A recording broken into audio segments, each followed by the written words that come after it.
asalaamaaleykum mbokki internet yi ñuy seetaan ci info réew mi ñu ngi leen di nuyu di leen ziar comme ni ñu koy defee ak yéen nag saa su nekk rek ak fa ñuy génn ak yéen tey nag ñu seet si un jeune animateur boo xam ne moom dafa bëri bagage benn xale bu sopp la ñu seet si tey ñu koy wax El Hadj bu 7TV présentation bi nag jarul muy gudd ndax moom dafa neex a présenté te yaakaar naa ne moom a gën a mën présenté boppam sax ay ca El Hadj nuyool ñu daal di dem. alors maa ngi lay fay Rama di nuyu internet yi nga xam te ne ñoom ñooy seetaan info réew mi alors di nuyu Diarra di nuyu sama bro bi Malay di nuyu waa info réew mi ñëpp Babacar Cheikh ba ci Penda réalisatrice 7TV maa leen di siyaare bu baax a baax. nuyoo bi rafet na El Hadj kon dañuy daal di dugg rek ci suñu waxtaan. muy milieu animation bi dañuy jaar foofu rek dugg tuuti nag ci El Hadj en tant que animateur El Hadj tey lan moo la animé ba nga choisir métier bi ngay def muy animation. yàlla man daal dugg naa ci li ñu naan accidentellement man daa xoolal daw naa mbëkk daw nañ ci tell daanu waaw non dafa nekkoon métier boo xam te nag métier bu ma yàggoon bëgg la showbiz laay wax showbiz moo yàq sama njàng donc doy na waar parce que xamala moo tax fi ma jaar ak ni mbir yi demee man parfois damay toog affaire yi def ma kaa wallahi lazim parfois damay toog di xalaat ni mais attends mais kon donc sunu mais mooy wane rek yàlla rek mooy yàlla sunu borom rek moom mooy kéemaan mbir yi daal neex na ma commencé naa ci parce que tam galéré naa ci comme ni ko gars yi di waxee topp Fosco yi concert yi nekk ci kaw scène yi parfois nga daw càng xam nga boîte de nuit yi non dem naa ba terminal mais terminal bu doy waar sax. am nga bag rek. non aw ma bag jafuma ko sax terminal boo xam te maa ngi doon jàngee Gaston Berger bi nekk Guédiawaye mais dama doon fay bi ma fayee damay ñëw fay si xam nga ki laa ñëwaat école may fay si waat ci laa ñëwaat école dama demoon ba madame Ndiaye dafa doon naa ma yow Mor ngir yàlla Mor yaa ngi fay te jaa ngi si woo Mor kon Mor yow doo toog mais affaire bi mi ngi ma duggee depuis bi may def troisième def seconde maïtique li ma daak première dama doon wër école yi nag waaw man daal dama doon def tour ci école yi donc fu ma dem rek am fa sama gang prêt Fosco ñu dem nekk ci kaw scène yi nekk ci kaw podium yi xam nga donc ba tey suñu borom def ma dugg dem Dakar FM Michael Souma ma koy nuyuwaale au passage mi nga xam te ne mën naa ni tey li nekk ci man sax moom moo ko def ndax moment yooyu moom da nga doon déraper rek di tëñëx di dem rek waaye dem naa benn moment boo xam te ne moom moo ma encadré ni ma bëgg nga mais kaay ñu encadré la jël ma teg ma ci yoon nii ngay waxee nii ngay doxalee nii ngay defee expliqué ma lu baree bari ma commencé ci rajo bi dem après dem Walf TV jaar ci élément CNP yi Cheikh Niass production jamono jooju sunu papa Sylla mi ngi doon dund ñu ñaan sunu borom yërëm ko te yéexe ñu da doon liggéey ak benn doomam Cheikh Niass ak ñoom René Charles Lissa Ndiaye donc ci benn émission bu ñuy wax il est minuit donc jugee il est minuit alors atterrir ci AZ Actu mooy site internet bu 7TV waaw donc maag Maymouna Ndour Faye muy sama yaay ma koy nuyuwaale ci moom sax laa waroon njëkkee ndax mën naa ni tey peccu ndi bu neexee nday jàpp ca mbagg tey lu ma am rek c'est grâce à elle Maymouna Ndour Faye donc taxawu na ma jàppale na ma bi may jugee Walf di ñëw AZ Actu lu baree bari mënuma ko tey mën naa ni lu ma mën lu baree bari ci métier bi donte sax demaguma fenn tollaguma fenn defaguma lenn waaye li ma ci jot a am ba ñenn ñi bu ñu ma gisee ni ma ni diwa ngi ne falaa ko amee falaa ko mënee ci AZ Actu laa njëkk a tukkee ci AZ Actu laa njëkk a amee oto ndax ba may liggéey ak Maymouna Ndour Faye mboto laa yoroon je me rappelle bien que ba may ñëw di wut si di ko seet si boobu maa ngi doon dawal benn mboto donc ci nekk gi ma nekk ak moom jigéediwu ma benn yoon man tamit jigéediwu ma ko parce que nekk naa AZ Actu ba télé bi ñëw mais vraiment jigéediwu ma benn yoon parce que ci liggéey bi ci laa njëkk tukkee macha allah ci laa njëkk amee waruwaay oto donc macha allah ak yeneen donc ba tey 7TV gis nga télé bi ndiru ba noppi duñ dajale. bi nga nekkee nag si métier bi léegi def ñaata année. bi ma ci nekkee léegi war na def 4 ans waaw mais xam nga métier moom maanaam da nga koy maanaam pour nit ki àpp sax durée bi mu ci def parce que bu fekkee ni milieu médiatique bi mën naa ni 4 ans depuis Dakar FM Walf AZActu 7TV parce que AZActu 7TV laa gën a yàggee foofu su ma juumul léegi ma am fa 3 ans waaw donc mais quant à bu dee podium yeeg concert yeeg affaire yooyu noonu moom boobu moom est-ce que boobu sax majeur naa ba ci teel a dugg voilà mi ngi doon. diggante boobu ak léegi lan nga ci am loo xam ne mën nga ni lii comme wax nga sànq am nga ci oto tey lan nga ñu ci mën a wax loo xam ne am nga ko ci à part loolu. ah métier bi mais maanaam ci métier bi ma ci nekkee dem naa boole ko samay business ba am oto mais métier bi may ma oto xam nga parfois ndeysaan nit ki dina la gis jàpp ndeysaan ñii la sax laay wax ni diw mi liggéeyam bi fekk liggéey boobu amaana moo fes mais man ku ma xam-xam ni damaa sob man maa ngi ci business maa ngi ci lépp man damay jaay maquillage ñu jógee États-Unis damay jaay cheveux naturel damay jaay iPhone damay jaay oto lu ne laay jaay lu ne mais tey mën naa ni tey damay jéem a exploiter utiliser connaissance bi nga xam te ne maa ngi koy am ci métier bi donc et je pense que ni ku ci nekk tey loolu laa lay digal que mu nekk ñi nga xam ne instant bi bëgg nañ milieu showbiz nee naa leen milieu bi rek doyul je me rappelle am na un jour may seetaan télé dégg Manga di ko wax mbëri mun leen dem leen ngeen wuti métier ndax làmb du métier certes que léegi sax làmb métier la mais suñu métier bi tam noonu la mel donc gars yi ku ci am leneen loo ko mën a boole dama nga boole ko parce que suñu métier bi dafa saturé léegi booy défilé ba mu yàgg nga dem bay jël retraite teg nañ la ci télé yi nga toog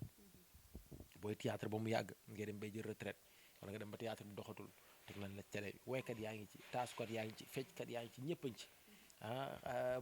bu dee ci jigéen sax dama naan xoolatuñ ki nga xamante ni moom moo am talent bëgg ko depuis bi mu nekkee xale mais dañuy xool ki nga xamante ni dem na ba màgg rek macha allah suñu borom may ko comme ni ñu koy xee mu voilà mu am image yu jël ko ni ko kaay nga def télé donc loolu tax na métier bi toj na ni ma ko sama xarit Bamba partenaire di waxee li métier yëpp a toj waaw waaye suñu métier bi daanaka da cee gën a doy waar donc ku am leneen loo ko mën a booleel demal nga boole kook loolu parce que métier bi tam wax fa dëgg yàlla li may wax naan bu doon fay naar bi xoromam Souleymane Faye Ismaïla Lo Cheikh Ndigal Lo ay multimilliardaires la ñuy doon waaw Michael Souma Jadre DJ Boubs Sidaat ak ñeneen Jules Junior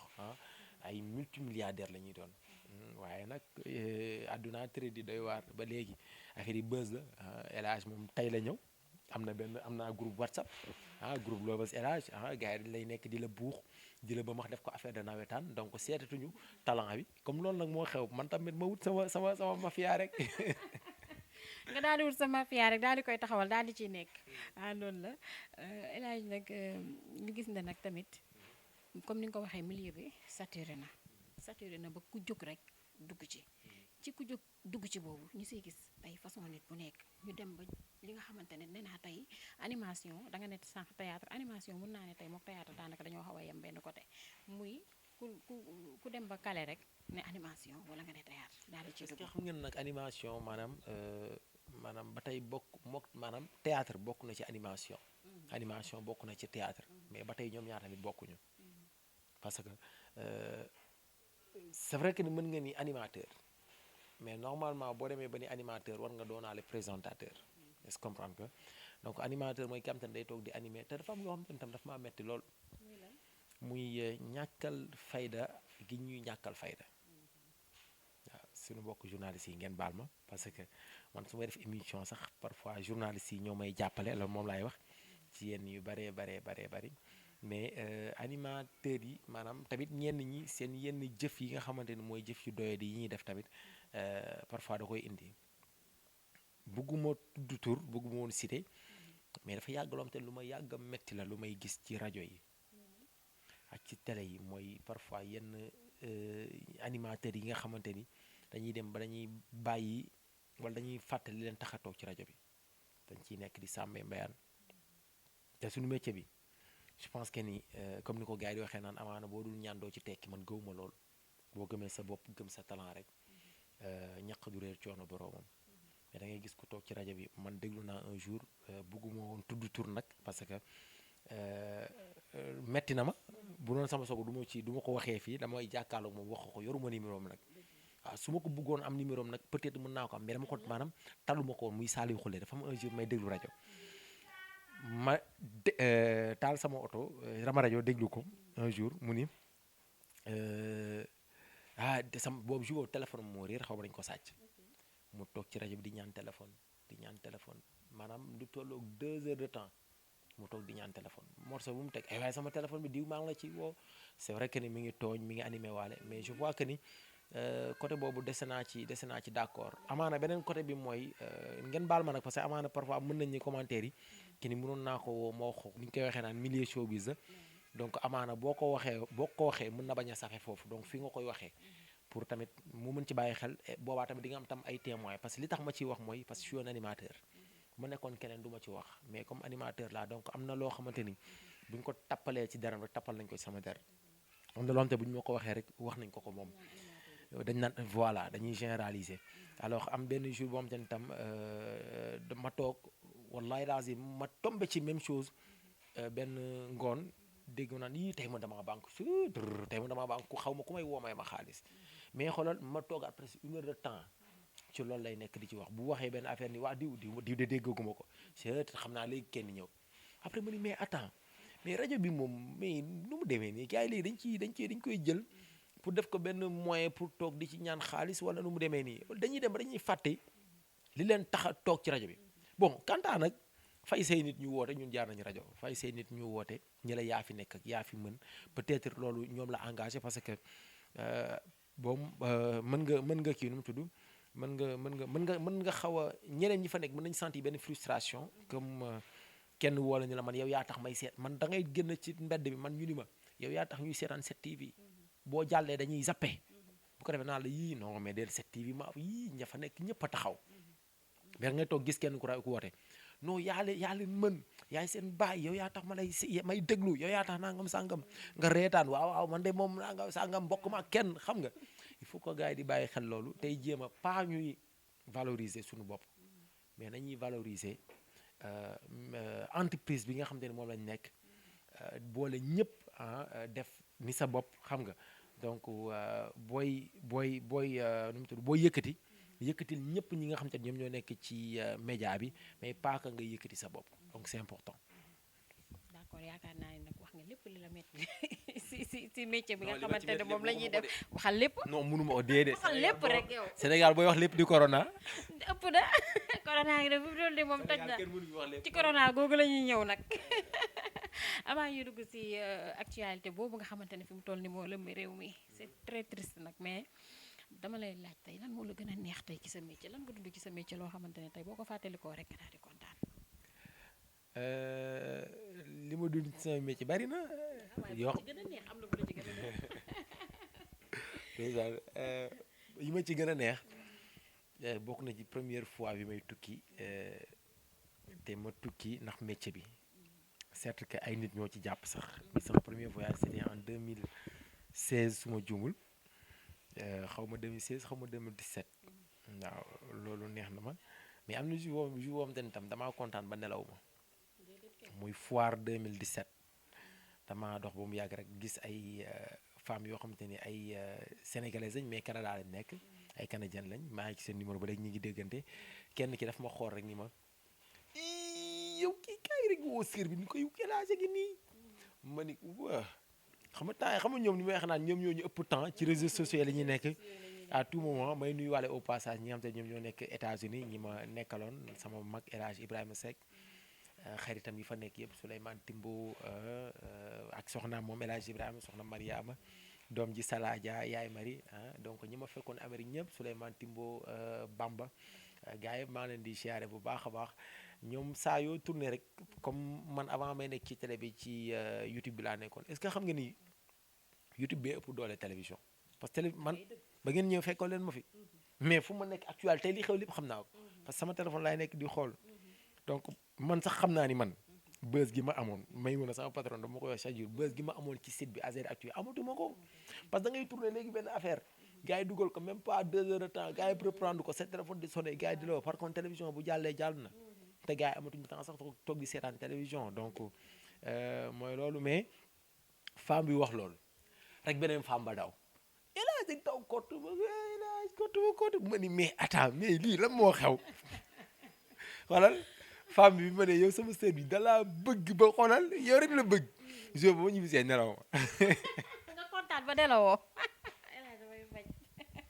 loolu moom loolu lu neex la vraiment ma la laajee lu la si neex nag naa la si laaj lan moo la si gën a metti tamit lan nga si dund loo xam ne metti na la ci métier yi waaw li ma ci gën a metti tamit wax fa dëgg yàlla nekkul woon sax boobu tam Sénégal benn événement waali la woon bu amoon dog pour man ma demoon fa daje fa ak benn waaju siiw waaju am tur ko xam te su ma ko waxee ñëpp dinañ ko xam non boobu bàyyi ma bàyyi noonu parce que léegi non léegi moom sama waay la li ñu naan jàmm gën ay alors mu am benn vidéo bu ñu defoon di wane ni salle bi feesul alors bi muy def loolu tombeek may romb ma feeñ ci vidéo bi vidéo bi demee ba commencé am ampleur que ni dañoo wàññi salle bi nangam sangam ñenn ñi ci ëpp jàppoon ni maa ko def ba ma ci commencé woon dégg ñu ma ciy saaga di ma ci wax lu ne après nag sunu yaa tax salle bi feesul non man maa def vidéo bi ok yaa def vidéo bi voilà donc mais li ma bokk na ci li ma seetal mooy moment bi vidéo bi di kooku di filmer Lamine Naar mi ngi taxaw à côté ndax vidéo bi ni mu demee scène bi ni mu demee beneen bi mooy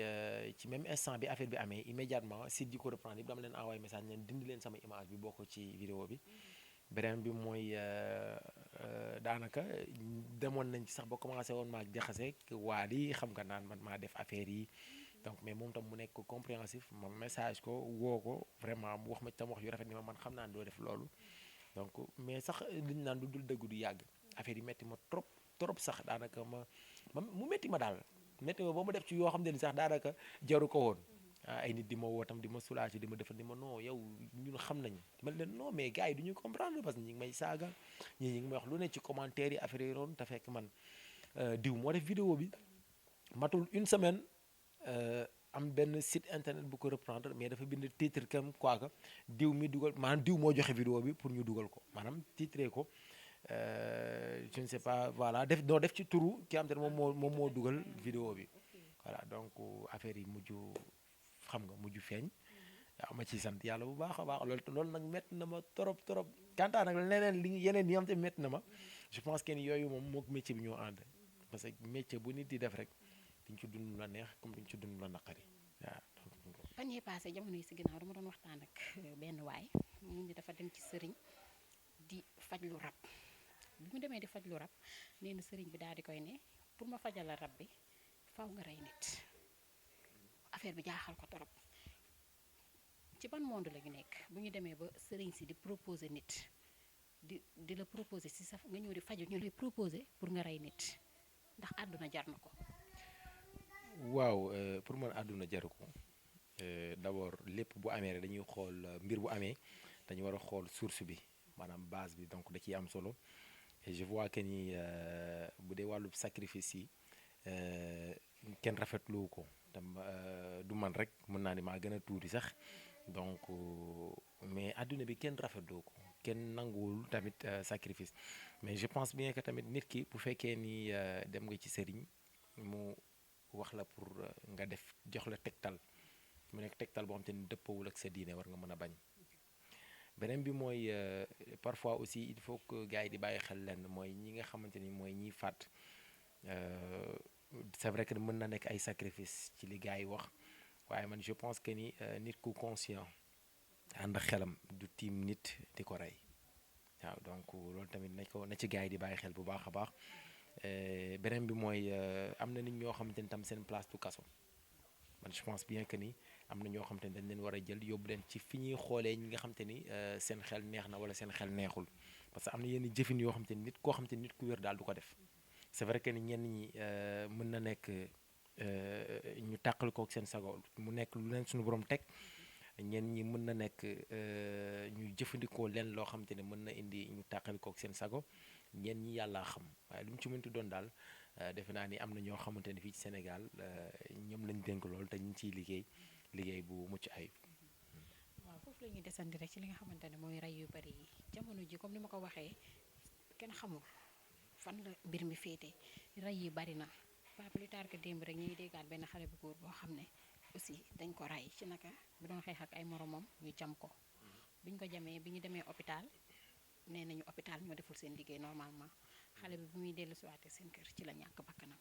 muy ay mbir yu doy waar ñuy dégg rey tout le temps loo xam ne amul woon ci réew mi pour yow lan moo waral loolu. waaw li waral loolu mooy amaana tamit il faut que ñu bàyyi xel tamit ci éducation yi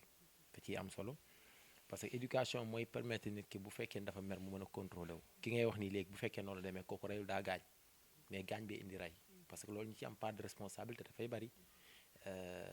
bu fekkee ni nag dafa jël paaka wala mu jël jumtukaay boo xam te ne leer nag bu ko defee nit ki mën na ko rey donc foofu bu ñu xoolee intention maanaam intentionnellement maanaam dafa demoon pour rey moo ko taxoon jóg wala boog intention bi amaana moom xamoon na ne ba muy dóor lii wala ba muy jam lii kii mënoon na ci ñàkk bakkanam mais quant à xeex jàppal bàyyil xam nga nit du mën a contrôler boppam xam nga rawatina am na yenn kàddu yoo xamante ni amaana nit bu la ko waxee parce que nit ñi maanaam ku ci nekk ak fa nga ko mën a laalee parfois nga gis koo xamante ni day dingat sa sëriñ mu den loo xamante ni loo dul mën a contrôler la parfois mu am ñoo xamante ni maanaam ñii kenn du leen saaga li may xenaan boo leen saagawee rek jeex na ñii kenn du leen dóor maanaam affaire yi dafa bëri fànn yi dafa bëri waaye lu mu ci mënti doon daal li ci ëpp solo mooy éducation yi parce que je pense que ni dama koy seet ci ñun ñi nga xamante ni wala man mi nga xamante ni maag sama frère yi rek yar gi ñu sunu papa yar mosuñoo dóor donc ñun xamuñu violence amaana xadar gi nekk ci ñun sax mën naa dañ ko foree ci mbedd bi mën naa wax loolu donc mais teg nañu ci yoon boo xamante ni jamais ñuy xeex wala ñuy xuloo sax di jël ay ngànnaay waaw ba ñun sax dañ ko sax ragal man na ma ko ragal man dëgg la mooy li ma wax rek ak lu mu si mënta doon rek nit warul yaakaar naa di dem bay egg ci extrémité di rey nit yaakaar naa loolu moom dara jaru ko bu ñu jógee ci loolu nag dama lay laaj tey yow sa xalaat yan solution wala yan mesure la ñu war a jël ci réew mi ba rey yooyu wàññeeku fi bu mënul dañit mu wàññeeku bu baax. waaw li ci jiitu mooy bàyyi xel éducation wu xale yi parce que da ciy am solo parce que am na ci loo xamante ni du dama ko sax dégg mais sama bët moo ma may muy ay xale yoo xamante ni dañuy am 14 ans 13 ans di 15 ak di tox ak di def naka su dul noonu je pense que ni am na yenn mbir yoo xamante ni bu ko nit defee buñ ko arrêté war nañ sanctionné wala ay parents parce que mënuma d'accord nga jur sa doom majeuragul responsabilité yi nga war a jëloo ko c'est vrai que nag parfois mën na nekk am na ñoo xamante ne dañ leen di yar ba pare ñu wàcc yoon wi loolu dafay am mais am na ñoo xamante ni nag fa dëgg yàlla yar nañ leen fi ñu leen war a yaree def ci ñoom li ñu war a def ci ñoom waaye ñoom dañoo wàcc yoon wi nga xamante ni moom la leen seen waajur teg waaye ba tey dañuy bàyyi xel tamit que ni bu fekkee ni am na xale yoo xamante ni bu ñu jàngiwul demuñu école demuñu daara ja ci mbedd bi la ñuy nekk di fo nekk ci mbedd bi di commencer di def naka su dul noonu et c'est dangereux tamit pour parents yi il faut que ñu waxtaan ak ñu wax ak ñoom pour ñu bàyyi xel que benn affaire mooy gis nga doom da ngay jël sa responsabilité parce que mënuma d'accord benn affaire mooy xale bi boo xoolee kii rey wala kii def naka su dul noonu ñenn ñi ci ëpp dañuy maanaam dañ koy commencer ca ba ñu nekkee xale commencer bi mooy xale bi day nekk ci kër gi commencer jëlantu ay fukki dërëm ak ay juróom waajur yi responsabilité bi ñu ci war a jël du ko jël xale bi di dem commencer daw jàng waajur bi lan lay wax juruma ko moom donc daa bëgg a bon xale bi di dem ba jékki-jékki dematul école bu dematul école am ay soxla yu mu bëgg àndandoo yi bëgg a jënd cigarette wala leen ak leen faa mu def naka sulu noonu donc fi muy mujjee mooy ngeen baal ma waxuma ne dawal ko sareet yi noonu lañ mel waaye ñenn ñi bokk parce que ñi leen rax ñoom seen métier bu dafa xaw a doy waar ñi leen di rax ñi ci ëpp maanaam boo nee dawal ko sareet rek sa xel day dem ci fàqman sa xel day dem ci banditisme xam nga donc fa la ñuy orienté wu bu ñu duggee ci loolu jékki-jékki ñenn ñi dem géej commencé entraîner xam nga te ay xale yu ndaw la ñuy doon mais dañuy précoce xam nga donc loolu mën na dem ba pousser leen ñu def loo xamante ni waruñu ko def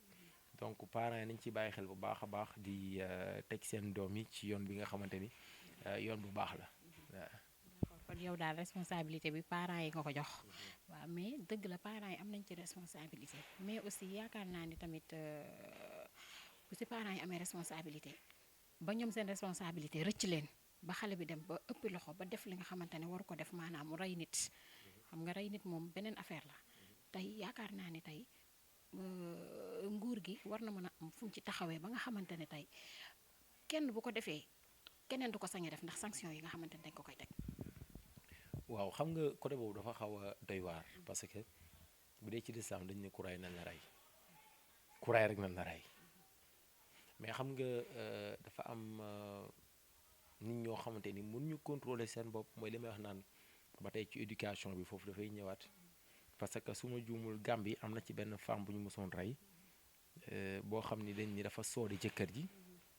après moom moo taal otoom sax di jël jëkkër di ko yóbbu hôpital bi mu gisee jëkkër ji sonn na kon kooku ba mu gisee loolu kooku maanaam acte bi mu def voilà donc peut-être intention bi nekkul woon rey donc am na ñoo xamante ni tam maanaam ci xeex ñu mer xam nga bu ñu demee bañ ni diw dee na sax bu ñu dóoree nit ko ba mu faatu sax dañuy tëb parce que bëgguñu woon loolu comprendre nga mais ci lislaam ku rey rek dañ la war a rey waaw waaye lu mu ci mënti doon daal defe naa ni lépp bu ñu ko delluwaatee ci éducation de base may wax parce que éducation de base moom mooy permettre man ku ma saaga dinaa xam ni may réagir parce que du ma am na nit ñoom te du ma xeex ak ñoom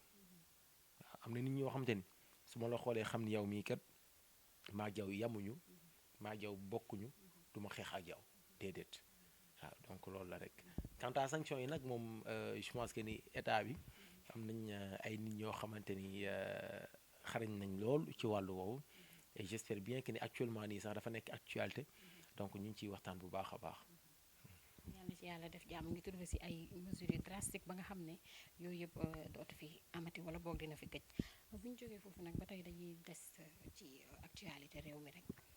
ñu ñëw nag ci coowal Diop Iseg gis nga temps yi passé coow li nga xam ne éclaté na si digganteem ak Dieynaba Balde bu Kolda mu nekk coow loo xam ne coow lu doy waar la ñu jiñ ko ni dafa egg si xale bi ba ëmb am ci ba moom fi mu toll ni mi ngi ci loxol yoon kenn xamul nag parce que yaakaar naa ni lu leer génnagu ci carrément mais tey yow boo si doon joxe sa point de vue ban gis-gis nga ci am. waaw loolu nag vraiment dina xaw doy waar lool Dieynaba Balde xaw ma ko mais monsieur Diop xam naa ko nii parce que jokkoo nañ téléphone ay yoon et am nay événement Abiba yoo xam te ni daan nañ ci liggéey sax parce que bi ci mujj mooy bi Abiba mujjee def si plaza ñuy waxtaan mu ni ma bon mu nekk lu ma rafetlu mu ni ma sama doom la waaye bu amul woon bac show mbii du ko def te mu ni ko pour nga def lii il faut que nga def lii donc loolu kooku mi ngi yar doomam bi te loolu def naa ne am na solo beneen bi mooy nekkuma pour défendre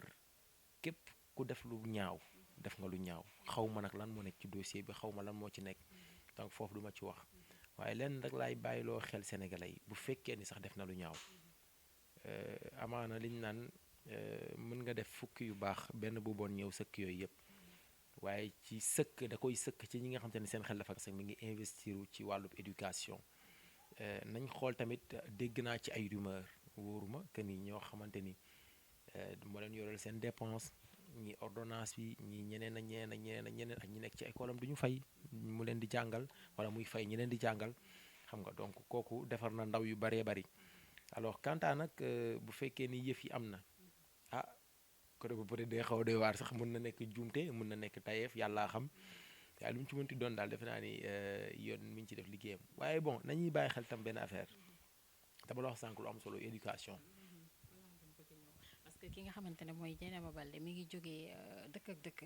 jógee fii ba Kolda ñëw fii yaa ngi dégg nekk ci appartement dëkk fa moom kese ci xale boo xamante ne majeuragul xam nga loolu tamit yaakaar naa ne parents yi war nañu xoolaat bu baax mooy li ngay wax sànq éducation yi ak responsabilité yi nga xam ne moo leen war ci seen ay doom. waaw côté boobu sax lenn mën na nekk mooy bu dee ci dëkk tubaab da ngay gis xale bu ndaw mën na dëkk moom kese mais je pense que ni parents yi côté bi ma leen di blâmer rek mooy sa doom bu fekkee dafa dëkk moom kese war ngay mën a jokkoo ak moom allo waaw diw na nga def yaa ngi ci jàmm xanaa tey génnoo mën la déedéet ngay xam situation yi mu nekk di jokkoo ak moom chaque jour parce que da nga naan kii dafa génn te xale rawatina bu doon majeuroon sax jigéen la. beneen bi mooy war ngay mën di débarquer këram saa su ne war ngay mën a jël horaire bi bu dee Tamba la jóge la dëkk ñëw seet si doomam xam ci condition yu mu nekk ak moom ay fan. bu dee ñëw nga gis sa doom moom kese moo nekk nga xam ni kat kii condition yi mu nekk nii jaarul yoon nga jëlaat sa doom yóbbu. bu fekkee ñëw nga ci kër déjà lenn waroon na mën a ne boo ñëwee ci kër te fekk sa doom nekk ci appartement bi meublé defar ko ba mu baax rek yow sa xel man boog li may njëkk xalaat mooy sama xel dina teey parce que dinaa di wax fa dëgg yàlla sama doom bi kat fi mu nekk nii ki ko jëlal xanaa lii du baax donc ñàkkul ci ñenn ci ay mbokkam yoo xamante ni amaana yeeyoo nañ ko. beneen bi mooy dinaa posé wu la question que ni pourquoi bu fekkee ni sama doom âge doomam la boolewu ko ak doomam ñuy tëdd wala boolewu ko ak doomam ñuy nekk bu demee bay jël appartement na ko jël ak ay doomam donc mais appartement moom kese donc côté boobu daal xaw na doy waar daal man bu fekkee ni daal mbir mi am na bu dee am na nag laa wax monsieur Diop juum na parent xale bi juum na xale bu jigéen bi juum na parce que xale bu jigéen bi ak nu mu mënti doon nu mu mënti demee parce que selon les infos yi may lire am na bu ma mës a lire ñu ni que ba muy yegg ci xale bi bu jëkk xale bi 15 ans la am donc xale bi tey mu ngi ci 17 ans pourquoi ba mu amee 15 ans ba mbir mi amee xale bi wax ko ay waajuram donc xale bi mi ngi doon dund ak monsieur Diop ci suuf di continuer mbir mi donc bu dee mbir mi am na monsieur Diop juum na parents xale bi juum nañ xale bu jigéen bi tamit juum na waaw ak lu mu yor xelu xale comme ni ma koy wax naan majeur nañuy bàyyi xel ci benn affaire muy nekkatul ci âge que ni ay 18 ans ak 19 ans non non parce que da ngay gis comme te day am 12 ans am maturité am idée expérience boo xamante ni ki am 30 ans du ko am donc il faut que gars yi bàyyi xel loolu noonu encore. yow daal dafa mel ni da ngaa taxawee daal nii da nga défendre Diop daal si sama dégg-dégg. non défendre ma ko parce que xaw ma la moo ne ci mbir mi waaye dama ni rek parce que kee xaw ma ko mais kii am na lu ma jot a xam ci moom dàkkantal gi ñu koy dàkkantalee rek dafa rafet monsieur Diop ISEC lan la benn école de formation la donc dàkkantal googu rek dafa rafet parce que maanaam kooku au moins def na dara ci dëkkam ak lu mu mënti doon nag lu mu mënti réaliser wala mu investir ko ci dëkk bi jëf ji bu dee am na man rafetlu ma ko parce que warul woon mën a demee nii mais ni tey juum ba tey mën naa comprendre loolu waaye teewul tamit bu fekkee ni loolu am na mais na yoon def liggéeyam pour moom tamit mu bàyyi ci xel ñeneen ñi nga xamante ni tam ñoo nekk ci yoon woowu tamit ñu xam ne kat ñoom tam bu ñu ko defee lii wanañ ci fekk parce que il faut que gars yi bàyyi xel leen tamit gis nga ñun animateurs yi maanaam suñu milieu showbiz bi sax ñun loolu am na ci waaw ñun suñu milieu showbiz loolu am na ci maa ngi ciy waxtaan ak sànq sama benn xarit ma koy wax ma ne ko booy est-ce que xam nga ni xale jigéen yi siiw ak buzz jaral na leen lu nekk mun naa ma ne ko waaw ma ne ko parce que damay gis ay mbir yoo xamante ne xale yi di ko def man damay sax tiit ci Snap beeg Instagram beeg yeneen mais dama loolu sax dafa sori da ngay gis benn artiste boo xamante ne da lay leen que kii mineur la dal nañu récemment Mbour ci Saint-Valentin bi xale yi dañuy bëgg sax di seq ak yow wala di def ak yow yenn yi pour nga def ak ñoom émission waaw donc yow ci sa bopp maanaam il faut nga am benn nu mu tudd il faut nga am benn maturité xam sa bopp xam yaay kan pour mën ci génn sinon rek di nga tombe ci seen piège. day na waar ak ñu ci mënti doon comme bu ma dellu see tuuti ci kaawu Diop bi xam nga tey xale boo xamante ne tamit majeurul man am na benn côté boo xam ne duma si d'accord ak yow boo nee tey xale bi ak lu mu si mënti doon man moom mënuma ko jox toor parce que lu tax xale la xale boo xamante ne peut-être 15 ans la am kooku ak âge am bu fekkee am na comme ni nga ko waxee sànq bu dee am na ak bu ñu xoolee âge yu xale bi rek man mënuma ko jox toor benn yoon mënuma ko jox benn toor bu gën a ndaw peut-être nag xaw ma li muy jigéen la wala mais mënuma ko jox toor daal ndax tamit xale la nag xaaram wax la loolu mën na ne maanaam gis nga ñaar moo ci am si toutefois nga entendre xale bi di nga xam xale bi maanaam fan la voilà est-ce que comprendre nga donc parce que mooy li ma la wax nee naa la xale yi parfois dañuy def loo xamante ne da nga naan lii du jëfi xale parfois xale yi dañuy def loo xamante ne da nga naan lii du jëfi xale da ngay gis mag boo xamante ne tam yeewul da ngay gis mag boo xamante ne day am 40 ans def loo xamante ne yow mii nekk xale sax da nga naan lii bu doon man du ma ko defee nii est-ce que comprendre nga donc il faut que gars yi di bàyyi xel loolu. d'accord kon nag bu ñu génnee foofu rek dañuy ñëw ba tey dañuy des li nga xamante ne mooy violence bi nga xamante ne mi ngi am ci dëkk bi surtout si côté jigéen ñi temps yi gis nga cas yi am yëpp tamit si jigéen ñi violence faite aux femmes ñu ngi kidnappé jigéen ñi di leen métital yaa ngi dégg di leen rey di leen violer tout ça ñu ngi koy dégg ci dëkk bi ban xalaat nga ci am. waaw violence moom mooy la nga ma laajoon rek ci wàllub ray bi sacrifice yi alors donc je pense que ni ñi ci am part de responsabilité dafa bari parce que état bi am nañ ci part de responsabilité waajur yi am nañ ci part de responsabilité ñiy def ak ñi ñuy def sax am nañ ci part de responsabilité parce que récemment da ngay xool violence yi am yëpp ci jigéen ñi lan la ñuy wax ay relation la woon ay dañ ko seqoon mais problème moom mooy am affaire yi demee noonu donc je pense que ni côté boobu daal day xaw a tamit doy waar lool pour nga joxoñ ci baaraam ni ñii la waaye lu mu ci mënti doon daal tout sauf rey waaw rey moom defe naa ni moom non bakkan nañ ko bàyyi ci suñu borom waaw. bu dul côté rey bi jigéen ñi violence bi nga xamante ne ñu ngi koy subir tout le temps ñii ñu leen di dóor di leen gaañ xam nga fi may waxee jigéen ñi surtout laa bëgg nga dugg si est-ce que jigéen tey mérité na yenn traitement yi. non jigéen moom wax fa dëgg yàlla defe naa ni boo ko teralatul waratoo ko dóor wala nga koy gaañ wala nga koy rey donc rawatina nag ni ma koy waxee naan seen doole bariwul ndaxte loolu sax suñu borom moo ko dogal parce que suñu borom ma jël góor génn leen ci moom sàkk jigéen donc defe naa ni ñun ñi góor ñi ñu ñoo leen war a jàppale waaye nag tee leen seen làmmiñ yi parfois jigéen wax la loo xamante ni de lay la man fekkee naa benn scène boo xamante ni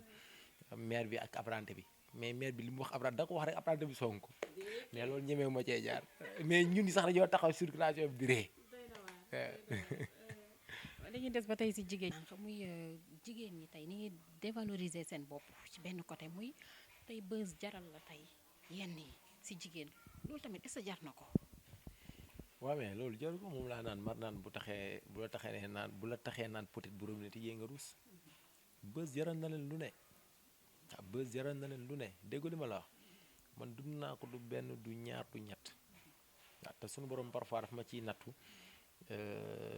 ñenn ñi mën naay tombe ci ay mineur ñoom te dañuy way ñenn ñi déggaguñ leen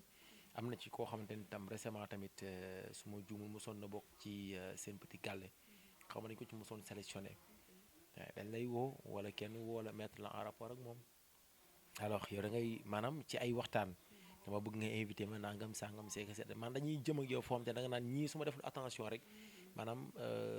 ndogal mën na ma cee daal donc xam nga mais je pense que ni jaru ko bëgg bës tamit am na ci ñoo xamante ni tam rawatina suñu milieu bi nga xamante ni ci lañ nekk muy milieu animation bi milieu showbiz bi xale yi jigéen ñi tam promotion canapé bi bari na ci trop donc kaay ma jël la kaay nga liggéey fii man chaque jour nit woo ma dama bëgg nga dimbali ma liggéey 7TV dama naan la 7TV dama déposé ñu jël ma ña fa nekk dañoo déposé ñu jël leen wala diw ñu la diw de nee na dina ma dugal 7TV man la ay ca bopp waaw donc il faut que gars yi def très attention te ni mu mel 7TV noonu la mel Sen TV am na ay xarit yu fa nekk même chose loolu la ñuy dund noonu la mel TFM am naa fay xarit noonu la mel ci télé yëpp